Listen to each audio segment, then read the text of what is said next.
Sorry about that interruption. I know that looked a little scary. Sometimes these guys can be sneaky and they're not as asleep that putting the tube in can kind of stimulate them. So she woke up a little bit. The reason that we panicked and in a rush is because of those sharp teeth.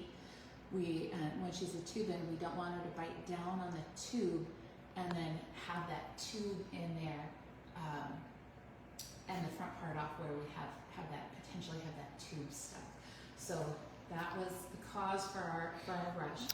The tube is out and we've got her on the gas again. So she's gonna be sleepy. So yeah. A little bit of a hiccup, but not a crisis. Yeah, as you guys, like I said, is the best thing that I love about our supporters, donors, and the people watching is that you are seeing what real life behind the scenes at a sanctuary is. We're as transparent as we can be. And this does not surprise me that little Mango is feisty and does not want to go to sleep. So what Dr. Camper was saying is she asked me to come over and help turn on the mask, the machine, and that's why I had to turn off the camera. I didn't want to drop it on the floor. Is that we're going to try again, and putting the tube in stimulated her awake a little bit. So they took the tube out and masked her down. And we'll see again. She might just be a little fighter and need more ISO gas than just a tube.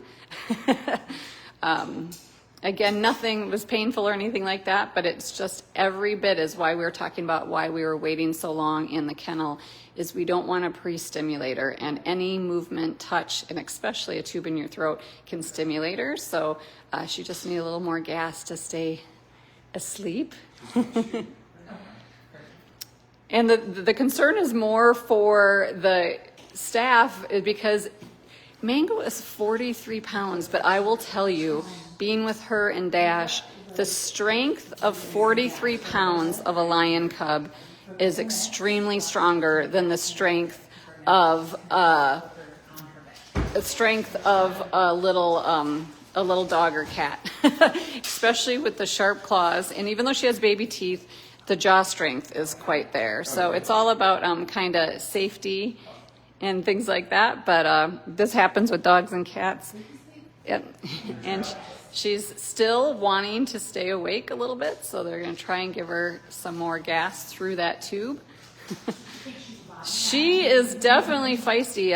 What we said mostly, what we see is Eurasian lynx are a species that, especially female Eurasian lynx, like to not go to sleep and be sneaky. And sometimes, like I said, is they'll be relaxed enough till they're stimulated. And this is why when you see us work on big full-grown cats, there's so much safety and redundancy that goes into it, because Mango waking up a little bit is more just us trying to hold her down so she doesn't have anxiety.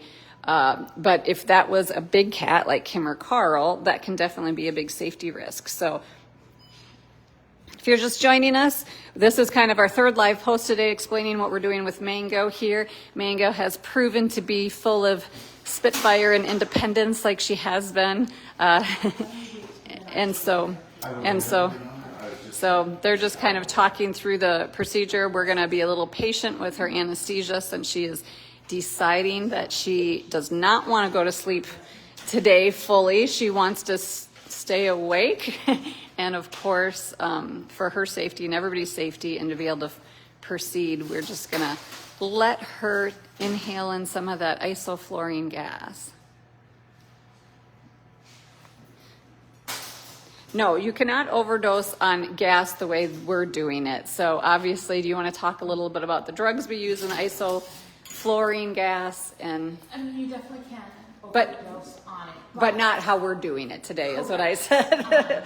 Yeah, we've got highly trained professionals here. Our technician is trained. She's been to school for many years. She knows exactly what she's doing. And we've got 2 doctors here. So be very careful about it. So we're actually, the caution we've been is the opposite, is that she has been light enough that, she's taking time to go to sleep. But no, this is something we've seen over the years. You see in dog and cat clinics. This is nothing concerning except to get her to sleep so that she isn't stressed on the table or causing an injury or anything to the staff taking care of her. So.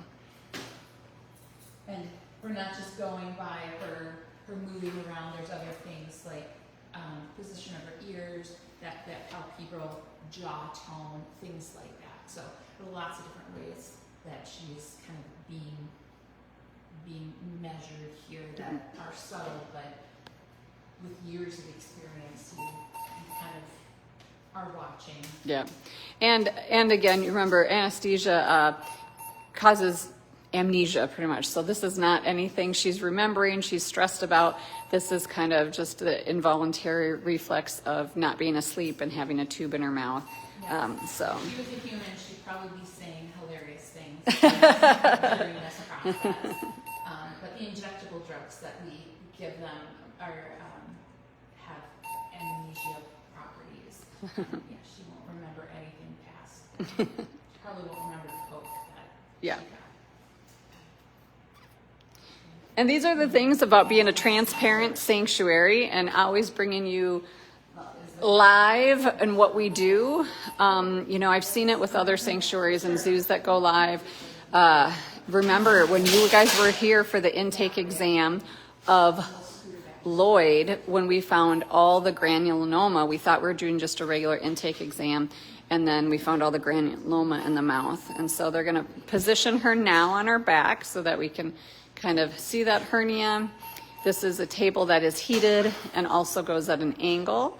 And you can see her isoflurane gas is working wonders for her.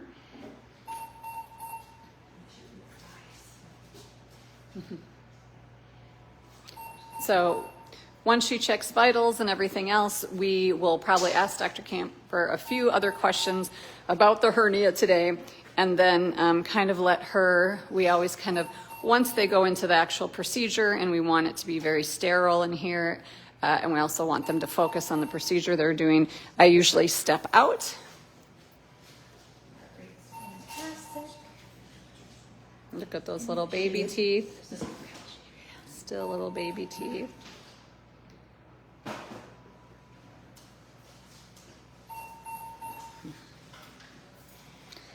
And Mango, you are amazing. Mighty Mango, you have proven to still be Mighty Mango.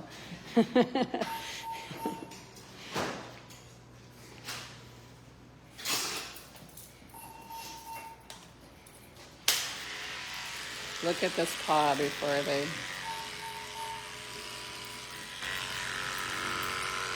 She will need some nail trims today.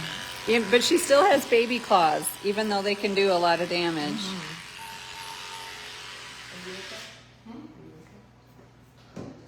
So before, I don't want to stop you, but so what are you looking for today, knowing like to the size of the hernia to make some decisions going in? Really the size of the hernia, the edges of the hernia. So the first thing that I want to do is shave the fur, which will give us a better visual on things. Okay. So I'm gonna go grab a different shaver. She's got, even though she's a baby, she's got some pretty coarse fur. Okay. So I'm gonna let go ahead. Dr. Campbell know. Dr. Campbell. Go ahead and I'm take gonna it. step out to get a different shaver. So I'm just gonna let Dr. Campbell know that I'm stepping out. So what Dr. Camper said we're doing next is she's going to get a different shaver. She's going to shave a clear spot of that belly so she can get a better look at the size of the hernia. This should be a pretty short repair. Remember, on her first hernia surgery, she was spayed as well. So we don't have to do anything in this. This is going to be a different and hopefully simpler surgery. And then I know Elise is going to do some paw prints, and I am going to use this opportunity, Elise, to I'm going to let you hold the phone, and we're going to compare her paw to Dash's baby paw prints. The size difference. So I don't think surrogate mother, Tammy, is going to be getting a mango paw print. It will cover her entire arm. So Elise, tell me a little bit while you're watching her, like what her personality has been like. Very forward, very feisty, very independent. She's not too afraid or timid of things. She's cautious at first, but once she realizes what we're bringing and everything, I think she's very independent. Friendly personality though. Yeah. People are asking like what the recovery's like. Well, this will be less than a spay, but similar to a spay because this little girl is so active. We don't want her tearing open that suture at all. We want that abdominal wall to heal, and so she's going to be on restriction. So they're turning over her platform so she can't jump up and stretch that area. She'll be in her indoor room and probably outdoor holding yard for a while. We want to keep that suture site dry as well. So, you know, this should be a very simple procedure. It's just one we wish we didn't have to go in a second time and do on such a young cub.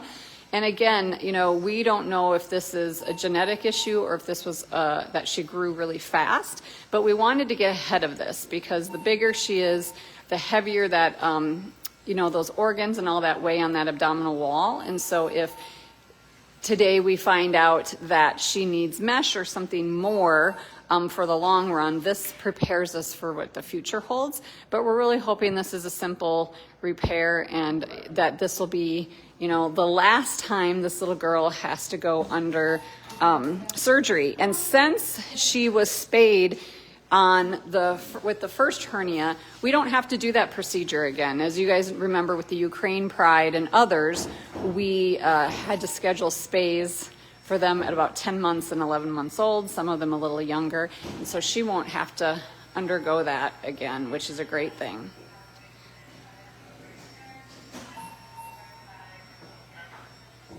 So right now we're not putting mesh in that area today because it can act as a foreign body. And so we're really, today is about fixing this and getting a tissue sample to make sure that there's nothing else concerning for the future.